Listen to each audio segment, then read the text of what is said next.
کیونکہ یہ رب کا تفویض کیا حق تھا، اس پر کوئی انسان قدغن لگانے کا اختیار کب رکھتا تھا؟ اسے اپنے ماں باپ شدت سے یاد آ رہے تھے۔ اماں اسے زیادہ حق مہر باندھنے سے روکتی رہی تھی، جبکہ ابا نے انہیں دلائل سے خاموش کروا دیا تھا۔ لیکن وہ کیوں روکتی رہی تھی؟ اس پر شدت سے احساس ہو رہا تھا، تم نے اپنی قیمت وصول کی ہے۔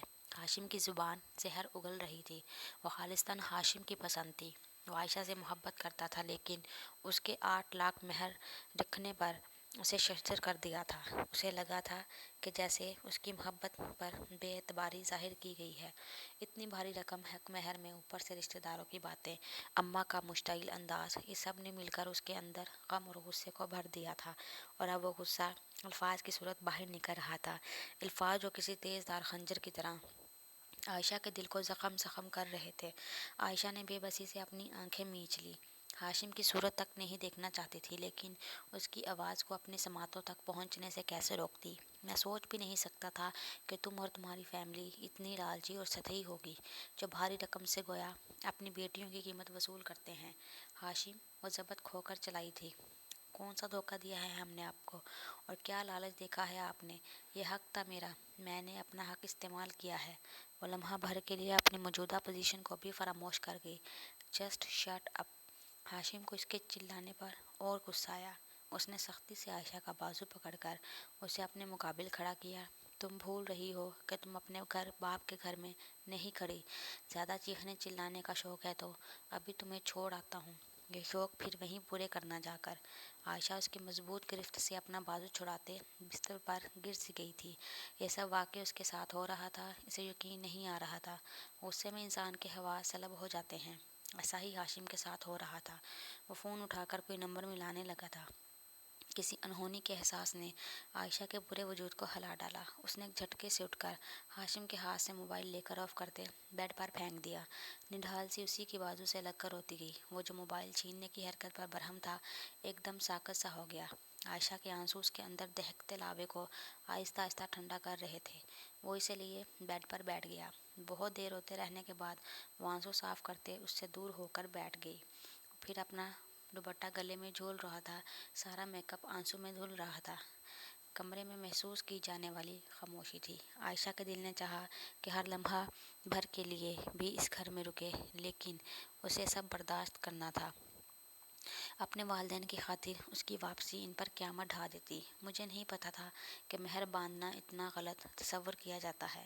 اماں اعتراض کرتی رہیں، لیکن ابا نے کہا یہ میرا حق ہے اور میں نے اپنے حق کا استعمال کیا۔ اس کی آواز آنسوؤں کے زیر اثر کپکپا رہی تھی۔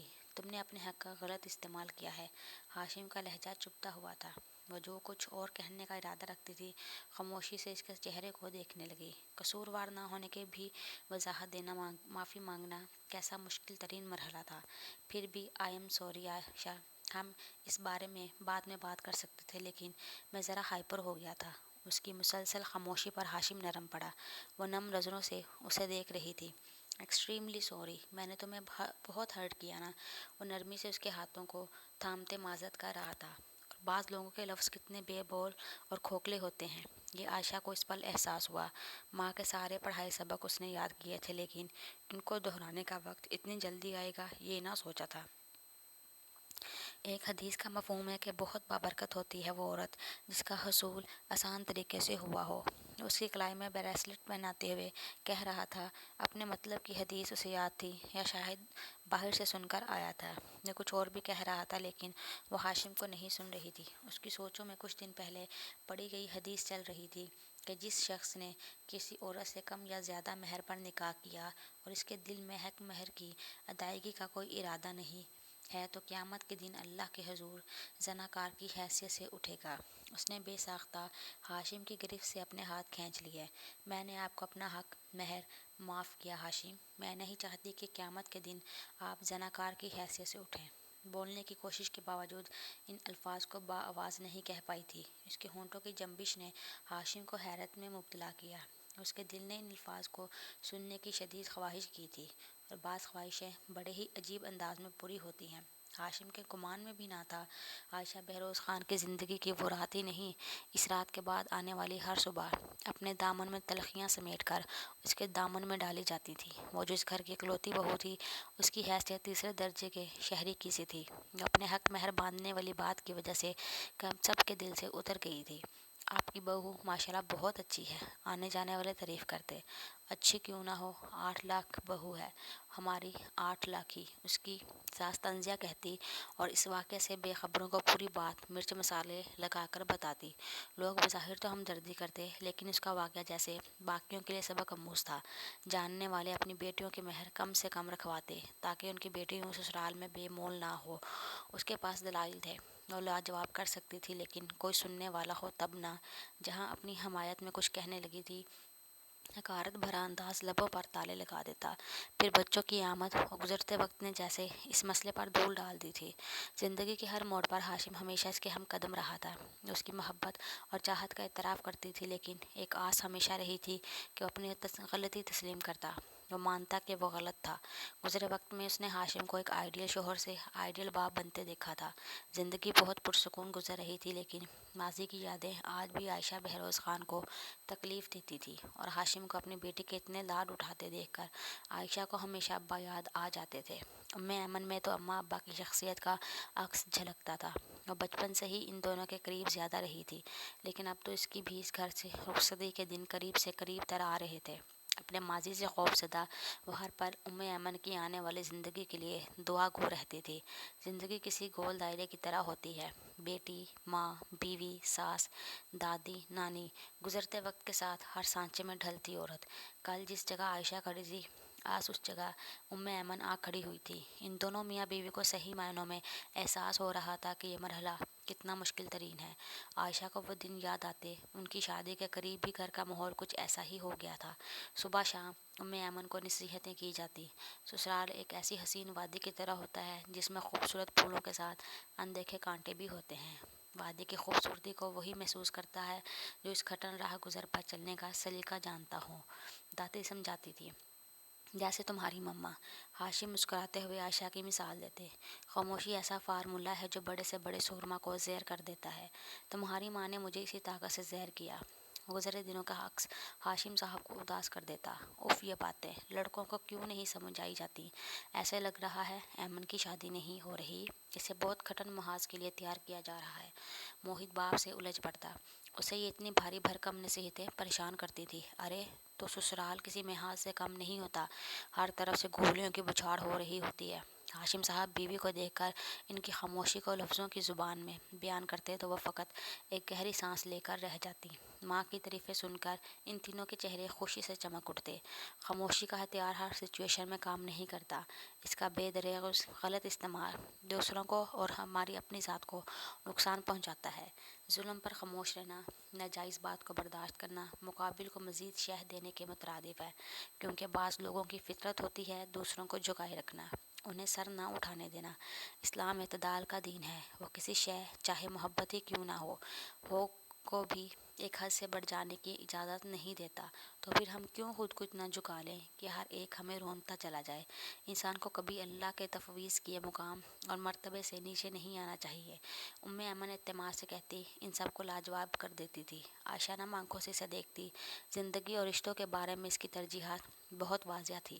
وہ اپنی بیٹی کی آنکھوں میں جواد کے لیے بہت محبت اور مان دیکھتی تھی۔ انہوں نے اسے جانے بنا ہی اس سے بہت سی توقعات وابستہ کر لی تھیں۔ میری بیٹی نے آپ دونوں کو دیکھتے اپنے شوہر کا ایک عکس تراش لیا ہے، اسے مایوس تو نہیں ہونا پڑے گا؟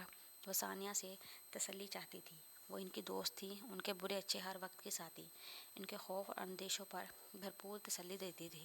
وہ مسافر جو ابلا پا منزل تک پہنچنے کی تگ و دو کرتا ہے، اس امید پر کہ منزل پر پہنچ کر راحت اور سکون اس کا مقدر بنے گا، لیکن اکثر ایسا ہوتا ہے کہ منزل پر پہنچ کر اس کی زندگی مزید تنگ ہو جاتی ہے اور سارے خواب ریزہ ریزہ ہو کر ہوا میں بکھر جاتے ہیں، اور وہ تہی داماں اپنے پاؤں کے آبلے گنتا رہ جاتا ہے۔ عائشہ بھی خود کو اس مسافر کی طرح محسوس کر رہی تھی، جن کے مقدر میں کھٹن راہ گزر سے گزرنے کے بعد بھی تشنگی لکھ دی گئی تھی۔ اپنا حق استعمال کرنے کی انہوں نے سالوں ایسی سزا بھگتی تھی کہ اب اپنی پرسکون زندگی میں ہزار کوششوں کے باوجود وہ یادیں انہیں بے حال کر دیتی تھی، اور آج ان کا شوہر کیا کہہ رہا تھا کہ عورت کا حق ہے. ان کی ساس جنہوں نے اس کے مہر باندھنے کو ان کے لیے سزا بنا لیا تھا، آج کیسے وہ مہر کے حق میں بول رہی تھی. آج اپنی لاڈلی پوتی کا حق ثابت کرنے کے لیے ان کی مثال دیتی. وہ کیوں بھول گئی تھی؟ حق مہر زیادہ مانگنے کی خطا میں انہوں نے اپنی بہو کو کبھی سر نہیں اٹھانے دیا تھا. طعنوں اور ملامت سے ان کا وجود چھلنی کیا گیا تھا، لیکن وہ ایمن کو دوسری عائشہ نہیں دیکھ سکتی تھی. اللہ نے عورت کا حق مقرر کیا تھا اور وہ اپنا حق لینے کے بعد ساری عمر اللہ کے بندوں کے ہاتھوں ذلت اٹھاتی رہی تھی. موحد مضطرب سا لان میں ٹہلتی اس عجیب و غریب صورتحال کے بارے میں سوچ رہا تھا. عائشہ نے کمرے میں خود کو مکید کر لیا. دادی اور ہاشم صاحب کا رویہ بھی ناقابل فہم تھا. عادل خود اس ساری سچویشن پر حیران پریشان تھا. موحد کو کچھ سمجھ نہ آیا تو کال کرتے ایمن کو جلدی گھر آنے کو کہا، لیکن اس ٹائم ڈرائیونگ وے پر آ کر رکتی گاڑی اس کی پریشانی میں اضافے کا باعث بنی. فرحان انکل، ثانیہ آنٹی اور جواد کو دیکھ کر اسے ناچار ان کی طرف بڑھنا پڑا. اس وقت ان کی آمد بالکل بھی خوشگوار نہیں لگتی تھی اور انداز ان دنوں کے کوئی خوشگوار نہیں تھے. آنٹی انکل کے مضطرب چہرے اور جواد کا سنجیدہ انداز اسے مزید پریشانی میں مبتلا کر رہا تھا. انہیں ڈرائنگ روم میں بٹھا کر باقی سب کو بھی بلا کر لے آیا. عائشہ بھی چہرے پر بشاشت طاری کر کے ان تینوں سے حال احوال کرنے لگی.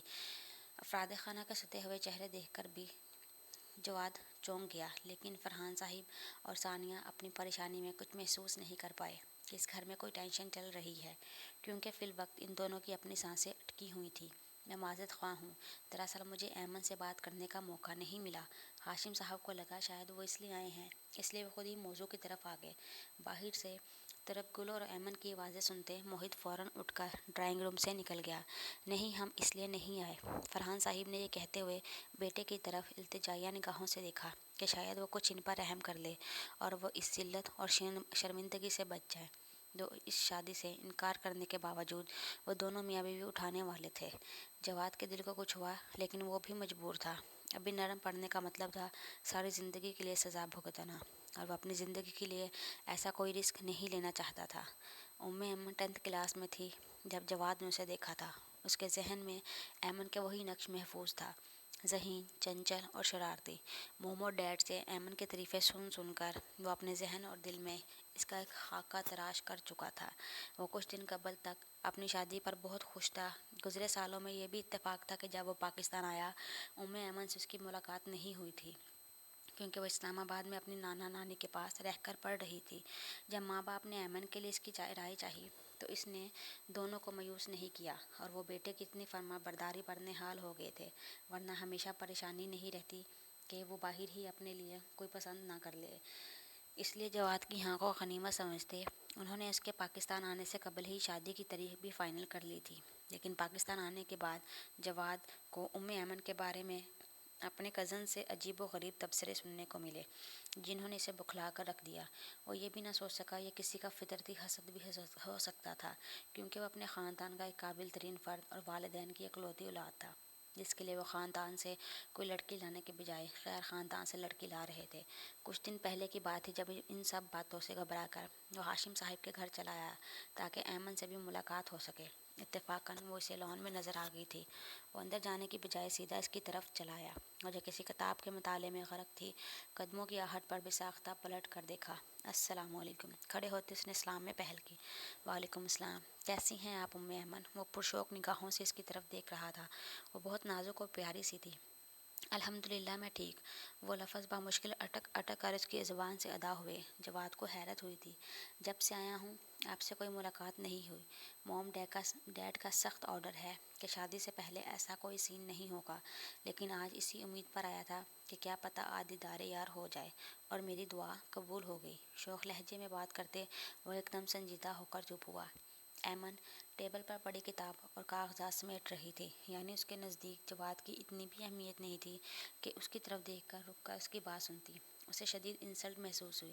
ایمن، میں دراصل ناگواری کو چھپاتے اس نے بات کرنے کی کوشش کی. آپ آ جائیں اندر. وہ سب چیزیں سمیٹ کر جلدی سے کہتے اندر کی طرف بڑھ گئی. وہ ہکا بکا سا کھڑا رہ گیا. اس دن وہ اندر جانے کے بجائے شدید آف موڈ کے ساتھ گھر واپس آیا تھا. ایسی اعتماد سے آری لڑکیاں کبھی بھی اس کا آئیڈیل نہیں رہی تھی. بہن بھائی تو کوئی تھا نہیں جس سے وہ اپنے دل کی بات کرتا. ماں باپ پہلے ہی ایمن کے بارے میں رطب النسان تھے. اپنے کزنز اور دوست سے مشورے کے بعد اس نے انکار ماں باپ تک پہنچا دیا۔ گھر میں جیسے ایک طوفان سا آ گیا تھا، لیکن ماں باپ کے قطع تعلق کر لینے کی دھمکیاں، رونا دھونا کچھ بھی کام نہیں آیا تھا۔ الٹا اس نے ہمیشہ کے لیے یہ ملک چھوڑ دینے اور باہری شادی کر دینے کی دھمکی دے کر انہیں مجبور اور بے بس کر دیا تھا، اور وہ آج سب سے مشکل ترین معرکہ سر کرنے آئے تھے، جس کے بعد انہیں پتہ تھا کہ اس گھر میں ان کا آخری دن تھا۔ اس کے بعد ہاشم اور عائشہ ان کی شکل تک دیکھنے کے روادار نہیں ہوں گے۔ جواد بھی ان کے ساتھ چلا آیا کہ وہ پہلے بھی ہاشم صاحب سے بات کرنے آئے تھے، لیکن خود میں اس کی ہمت نہ پاتے مہر کے معاملے کو درمیان میں لے آئے تھے۔ ابھی ہاشم صاحب کے سنجیدہ انداز پر جواد نے حیران ہوتے انہیں دیکھا۔ کیا یہ حق مہر کا معاملہ بھی اتنا اہم تھا جو اتنی سنجیدگی سے کہہ رہے تھے؟ نہیں ہاشم، اصل میں بات ہے کہ جواد، اصل میں یہ فرحان صاحب بات کرنے کی کوشش کر رہے تھے۔ انہیں احساس تھا کہ مہذب ترین الفاظ میں کہے جانے والے الفاظ ان کی بات کی سنگینی کو ختم نہیں کر سکیں گے، لیکن وہ کیا کرتے، مجبور تھے اپنی اکلوتی اولاد کے ہاتھوں، جس نے انہیں بے بس کر دیا تھا۔ ان کی بات ایمن، طرب گل اور موہت کے اندر آنے پر ادھوری رہ گئی تھی۔ ایمن کو دیکھتے وہ اپنے لب سختی سے بھینچ گئے۔ ان دونوں کو ہی موہت نے ڈرائنگ روم میں مہمانوں کی موجودگی کا نہیں بتایا تھا۔ وہ موجودہ صورتحال سے بوکھلایا ہوا تھا۔ ایمن، اگر بابا یہ فرحان انکل تم سے حق مہر کے بارے میں پوچھیں تو مہر باندھنے سے انکار کر دینا۔ وہ کچھ دیر پہلے مہر کے نام پر ایسی سچویشن دیکھ چکا تھا، اس لیے اس نے اندر آئے ہوئے سب سے پہلے یہ بات کی۔ موہت کی بات سے زیادہ اس کے تاثرات پر وہ دونوں حیران رہ گئیں۔ اس کے منت بھرے انداز نے ایمن کو خاموش اور طرب گل کو مشتعل کر دیا۔ مہر ہر عورت کا حق ہوتا ہے، طرب گل خفگی سے کہہ رہی تھی۔ حق مہر زیادہ باندھنے کا یہ مطلب ہے کہ جیسے اس رشتے پر بے اعتباری ظاہر کی گئی ہو۔ موہت بھی مہمانوں کی موجودگی کو فراموش کرتے بحث میں الجھا۔ جواد، عادل اور ثانیہ پیچھے صوفوں کی طرف بیٹھے تھے، اس لیے وہ دونوں انہیں دیکھ نہیں پائی تھیں۔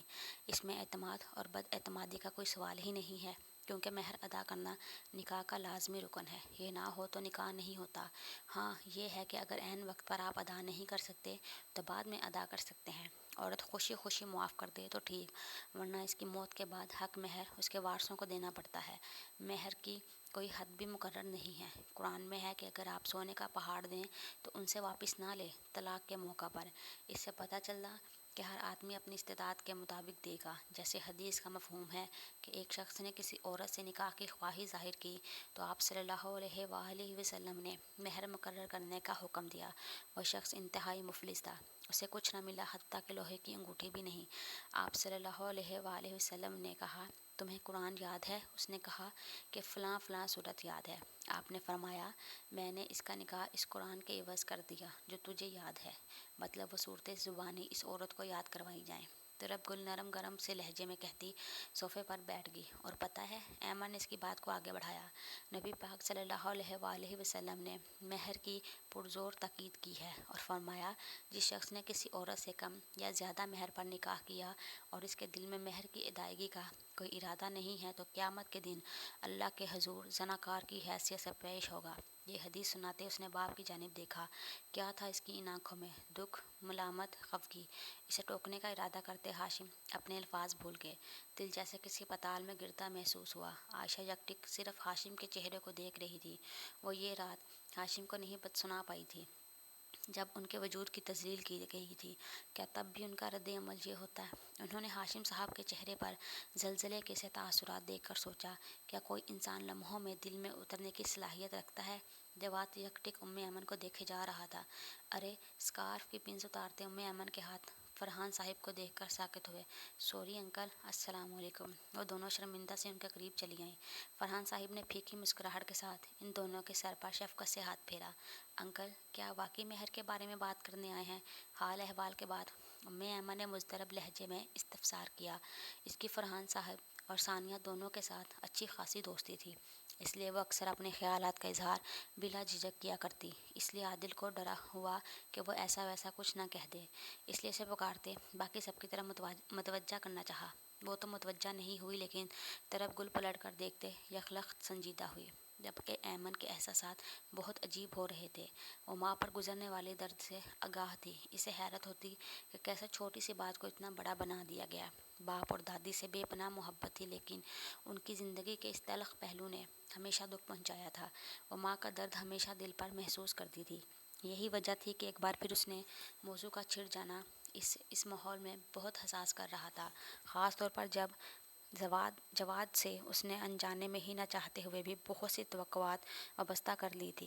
اب خاص طور پر صرف اس موضوع پر بات کرنے کے لیے آنا اسے ماں کی طرح اپنے خوابوں کے ٹوٹنے سے ڈر لگا تھا۔ ایمن کے سوال پر فرحان صاحب پھیکا سا مسکرائے۔ بیٹا، شرعی مہر تو کم ہی مقرر کرنا پسندیدہ ہوتا ہے نا؟ دادی نے مدھم لہجے میں سوال کیا۔ ان کے ضمیر پر یکدم بوجھ آن پڑا تھا، وہ گویا اس سے نجات کی کوئی سبیل ڈھونڈ رہی تھی۔ دادی، ایک دفعہ حضرت عمر رضی اللہ تعالیٰ عنہ مہر کی شرعی حد مقرر کرنے لگے تو مجلس سے اٹھ کر ایک عورت نے کہا کہ اللہ تعالیٰ فرماتے ہیں کہ اگر کوئی ساری دولت بھی مہر میں دے سکتا ہے تو دے، پھر آپ کون ہوتے ہیں اس کی حد مقرر کرنے والے؟ حضرت عمر رضی اللہ تعالیٰ عنہ نے فرمایا، اب میں کہتا ہوں ہر شخص اپنے مال میں سے جتنا چاہے خوشی سے دے، اور شریعت نے اس کی کوئی مقدار مقرر نہیں کی بلکہ لوگوں کی استطاعت پر چھوڑ دیا ہے۔ حضرت محمد صلی اللہ علیہ وآلہ وسلم نے حضرت حفصہ کو 4000 درہم مہر دیا، اور کچھ بیویوں کو آپ نے بہت کم بھی دیا، تو اس سے پتہ چلا جیسی استطاعت ویسا معاملہ، کیونکہ وہ 4000 درہم نجاشی نے آپ کو دیے تھے، آپ صلی اللہ علیہ وآلہ وسلم نے حق مہر میں دے دی ہے۔ یہ لڑکی کا حق ہوتا ہے، وہ ڈیمانڈ کر سکتی ہے، شوہر اس پر اسے ٹارچر نہیں کر سکتا کہ اس نے مطالبہ کیوں کیا۔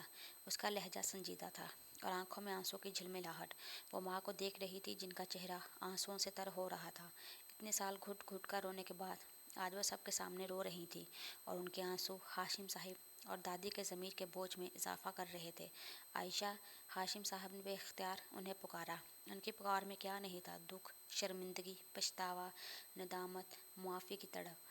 اللہ کے مقرر کردہ اصول تھے جن کا انہوں نے مذاق بنا لیا تھا۔ یہ اللہ کا تفویض کیا حق تھا جس کے استعمال پر ایک عورت کو اذیت سے دوچار کیا تھا۔ دادی بھی عائشہ کے پاس اٹھ کر چلی گئی تھیں۔ ان دونوں نے زبان سے کچھ نہیں کہا تھا، لیکن ان کی شرمندگی کو محسوس کرتے وہ ان کے کندھے سے لگ کر پھوڑ پھوڑ کر روتی گئیں۔ جواد کے سوا باقی سب اس منظر کے پس منظر سے واقف تھے، اس لیے لبوں پر اداس مسکراہٹ لیے ان تینوں کو دیکھ رہے تھے۔ طرف گل نے اٹھ کر پانی کا گلاس بھر کر عائشہ کو تھمایا۔ مطلع ابرآلود ہونے کے بعد اب بالکل صاف ہے۔ شہری اس غیر متوقع صورتحال پر اب تک حیران و پریشان ہیں، حالانکہ انہیں یہ یاد رکھنا چاہیے کہ بارش اور آنسو برسنے کے لیے وقت کے محتاج نہیں۔ ایمن نے شریر لہجے میں کہتے ماحول کے بوجھل پن کو ختم کرنا چاہا۔ اس کی کوشش کا خاطر خواہ اثر ہوا، سب کے لبوں پر مسکراہٹ بکھر گئی۔ مجھے تو ہرگز نہیں پتا تھا کہ مہر اتنا ضروری ہوتا ہے اور اسلام میں اس کی اتنی اہمیت ہے۔ موہت سارے سچویشن میں حیران پریشان تھا، اس لیے اس کی سوئی ابھی تک وہیں اٹکی ہوئی تھی۔ اسے مزید وضاحت چاہیے تھی۔ ہمارا معاشرہ مہر کے بارے میں افراط و تفریط کا شکار ہے۔ یا تو مہر کے نام پر اتنا حق مہر مقرر کیا جاتا ہے اور مہر کو بالکل ہی بے وقت شے بنا دیا جاتا ہے۔ مہر کا مقصد خاوند کی نظر میں بیوی کے مقام کو بلند کرنا ہے۔ دوسری طرف یہ حال ہے کہ لڑکے والوں سے بہت زیادہ مہر مانگا جاتا ہے، گویا بھاری تاوان وصول کیا جا رہا ہو، جس سے انکار پر بعض اوقات بارات واپس چلی جاتی ہے۔ اگر ایسا نہ ہو تو پھر شادی کے پہلے دن سے ہی میاں بیوی کے درمیان رنجش شروع ہو جاتی ہے۔ لڑکا مہر ادا نہ کر پائے تو گناہ گار ہوتا ہے۔ بھاری مہر کا مقصد اکثر لڑکے والوں کو دباؤ میں رکھنا ہوتا ہے تاکہ وہ لڑکی کو تنگ نہ کریں، لیکن اس کا الٹا اثر یہ ہوتا ہے کہ تنازعات کی صورت میں عورت کو ذہنی ٹارچر کرتے خلا لینے پر مجبور کیا جاتا ہے۔ مستقبل کو سیکیور کرنے کے چکر میں اللہ پر بھروسے کی بجائے دولت پر اعتبار کیا جاتا ہے۔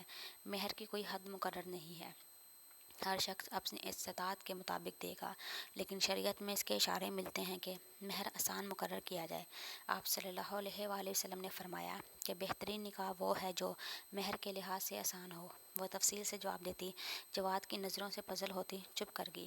عائشہ کے اندر اضطراب سا اتر گیا۔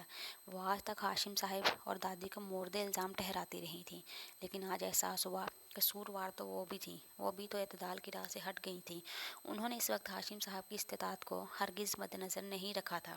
وکیل صاحبہ، ہم آپ کی بات سے متفق ہیں اور آپ کے بے حد شکر گزار ہیں کہ آپ نے ہمیں حق کے بارے میں آگاہ کیا، اگر ہمیں مزید رہنمائی کی ضرورت ہوئی تو آپ کا کانٹیکٹ نمبر اور ایڈریس ہمارے پاس ہے، ہم رابطہ کر لیں گے۔ واحد نے مسکراہٹ دباتے سنجیدگی سے کہا۔ سب کے ساتھ ایمن کے سنجیدہ چہرے پر بھی ہلکی سی مسکراہٹ بکھر گئی۔ فرحان صاحب کچھ دیر قبل کے برعکس اب کافی پرسکون ہو چکے تھے۔ وہ حیران سے اپنے مغرور صاحبزادے کو دیکھ رہے تھے جو آنکھوں میں مسحور کن سی چمک لیے ایمن کو دیکھ رہا تھا۔ لبوں پر پرسکون سی مسکراہٹ رقص کر رہی تھی۔ فراز، چھوڑوں گا تو نہیں تجھے؟ جواد کا بس نہیں چل رہا تھا کہ وہ فوراً فراز کے پاس جائے اور اس کے ہوش ٹھکانے لگائے، جس نے ایمن سے اسے بدگمان کرنے میں کوئی کسر نہیں چھوڑی تھی۔ فراز اس کا بہترین دوست تھا اور اس کی باتوں میں آ کر ہی وہ اتنا سخت فیصلہ کرنے پر مجبور ہوا تھا۔ فراز اور اس کی بیگم کے درمیان کوئی نچاکی چل رہی تھی۔ جھگڑا سنگین نوعیت کا تھا، اس لیے بات طلاق تک آ پہنچی تھی۔ ایمن اور طرب گل اس کی بیوی کی دوست تھی، شاید اصل وجوہات سے آگاہ بھی، اور وہ اس کا کیس بھی خود لڑ رہی تھی، اس لیے اس سے خار کھائے ہوئے تھا اور اپنی جلن اس نے یوں نکالنے کی کوشش کی تھی۔ بچے گا تو نہیں تو؟ شکر کہ میں خود چلا آیا۔ فراز کو کوستے وہ بار بار دل میں اللہ کا شکر ادا کر رہا تھا کہ ایک ناقابل اطلافی نقصان سے بچ گیا، اور اب اسے ایمن سے فرار کی نہیں، ابھی کچھ دیر پہلے جذباتی منظر کے بارے میں بھی معلوم کرنا تھا۔ لیکن یہ تو بات کی بات تھی، ابھی تو والد صاحب چہرے پر نو لفٹ کا بورڈ لگا کر اسے پریشان کر رہے تھے۔ اس کے مسکرا کر اشارہ کرنے پر بھی انہوں نے بھرپور طریقے سے نظر انداز کیا۔ وہ مشرف سا اٹھ کر موم کے پاس چلا آیا۔ وہ بھی اسے مکمل نظر انداز کرتے طرب گل اور ایمن سے ملنے لگی۔ آنٹی سوری، ہم نے تو آپ کو بالکل دیکھا ہی نہیں۔ وہ دونوں حیران اور شرمندہ سے معذرت کر رہی تھی۔ کوئی بات نہیں، پتہ ہے آنٹی کو کہ جب لڑکیوں کی زبان چل پڑتی ہے تو آنکھیں اور کان آٹومیٹیکلی بند ہو جاتے ہیں، پھر وہ نہ کسی کو دیکھتی ہیں اور نہ کسی کی سنتی ہیں۔ موہد کے شریر لہجے میں کہنے پر سب کا مشترکہ قہقہ گونجا۔ وہ دونوں فقط اسے گھور کر رہ گئیں۔ جواد کو اب پتہ چلا کہ وہ لڑکی جو اسے اس دن لان میں ملی تھی وہ ایمن نہیں طرب گل تھی۔ اتنی پر اعتماد لڑکی اتنی گھبرا کیوں گئی تھی، وہ حیران تھا۔ یہی سوال اس نے خواہ لہجے میں سیدھا طرب گل سے بھی پوچھ لیا، اور اس کے سوال پر شرارت امیز چمک طرب گل کی آنکھوں میں آ ٹھہری۔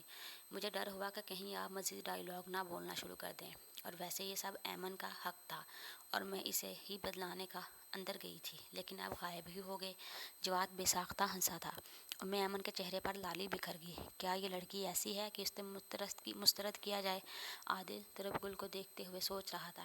دیندار عورت بہت بڑی نعمت ہوتی ہے۔ وہ اس جملے کو زیر لب دہراتا بھرپور انداز میں مسکرایا۔ ایمن، ہم طرب گل کی طرف کب جا رہے ہیں پھر؟ عادل کے کہنے پر ایمن سمیت سب حیران نظروں سے اسے دیکھنے لگے۔ بھائی، اسے یقین کرنے میں دشواری ہوئی۔ بالکل سچ۔ وہ طرب گل کو دیکھ رہا تھا جو پہلے تو حیران پریشان تھی، پھر گھبراتے ہوئے باہر نکل گئی۔ موہد بھی ارے بھابھی کہتا اس کے پیچھے بھاگا۔ وہ اب یقیناً اس کی ناک میں دم کرنے والا تھا۔ ڈیڈ، ہم کب ایمن کو اپنے گھر لے کر جا رہے ہیں؟ ماں باپ کے مسلسل نظر انداز کرنے پر اس نے تمام لحاظ بالائے طاق رکھ کر عادل کے ہی انداز میں پوچھا تھا، لیکن بہت سی حیران نظروں کا رخ اپنی طرف ہوتے پزل ہوا۔ بہت جلد انشاءاللہ۔ ثانیہ نے محبت سے ایمن کو اپنے ساتھ لگایا۔ مہر کا تو پوچھ لیں، وہ پہلے ہی اتنے دلائل دے چکی ہیں، 15-20 سے تو زیادہ ہی ہوگا لگتا ہے، جواد نے یاد کروایا۔ ایسا ہرگز نہیں ہے، اسلام اعتدال کا دین ہے اور ہمارے لیے اعتدال میں رہنا ہی بہترین ہے۔ یہ اعتدال ہمیں بہت سی الجھنوں سے بچاتا ہے، اس نے مدھم لہجے میں کہا۔ آپ ٹھیک کہہ رہی ہو، لیکن آپ میری مالی حیثیت کو مد نظر رکھتے ہوئے جتنا مہر کہو گی مجھے کوئی اعتراض نہیں ہوگا، کیونکہ عورت کے لیے یہ حق اللہ نے مقرر کیا ہے، اس کی قدر بتانے کے لیے، اور آپ یقیناً ہمارے گھر کے لیے بہت قیمتی اور اہم ہو۔ جواد کی گہری سیاہ آنکھوں میں محبت، عزت اور وفا کے رنگ تھے۔ ایمن کا چہرہ ستاروں کی مانند روشن ہوا تھا۔ وہ روشنی عائشہ اور ہاشم صاحب کے چہرے پر آسودگی بن کر ہمیشہ کے لیے ٹھہر گئی تھی۔